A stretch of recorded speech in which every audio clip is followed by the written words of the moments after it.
So the new woodworking workshop is in progress. Been insulating. Insulating has been the key. I actually run out of insulation now. So I have painted all the inner walls. Just painted them with the same stuff that I use on the outside, just to keep them a bit more moisture resistant. Then I've put this liner, damp proof liner on the inside.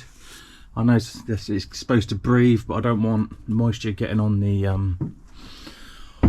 horrible insulation. Hate that stuff. So yes, so I've been insulating, as you can see. Need to do the back wall. I'm literally out of insulation now, but I've done a good chunk of the walls. What I've now started on is, it's really hard to get stuff done in here without power. I've obviously moved a lot of junk wood into, I say junk wood, just wood, into the workshop.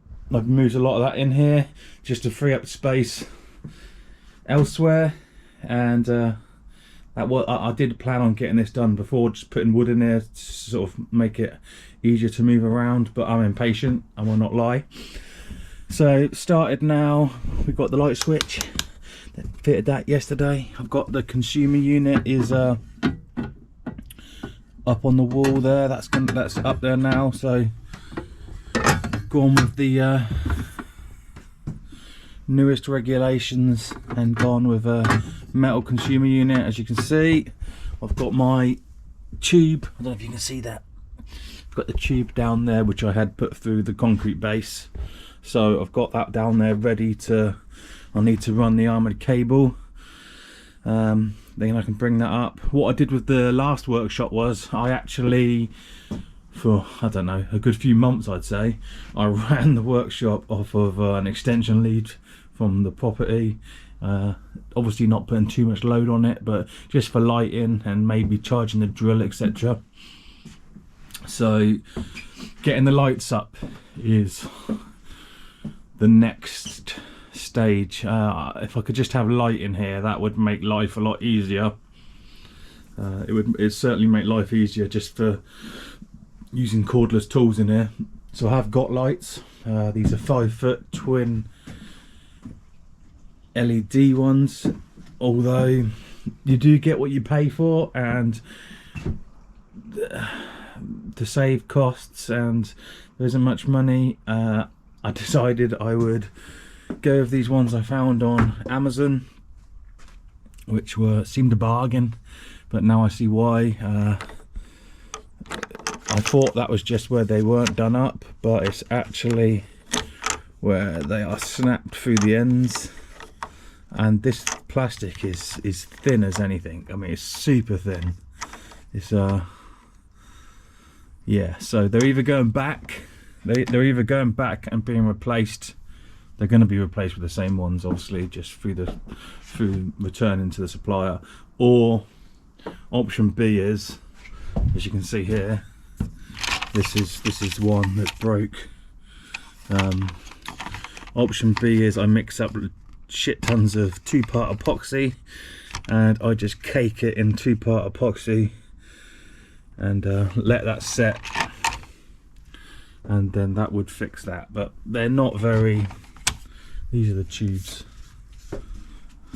don't know how great they're going to be, to be fair. They look cheap as shit, which they were cheap as shit, to be honest. I think they were £33 I think for a double 5-foot LED light, so I guess you shouldn't expect anything amazing for £33.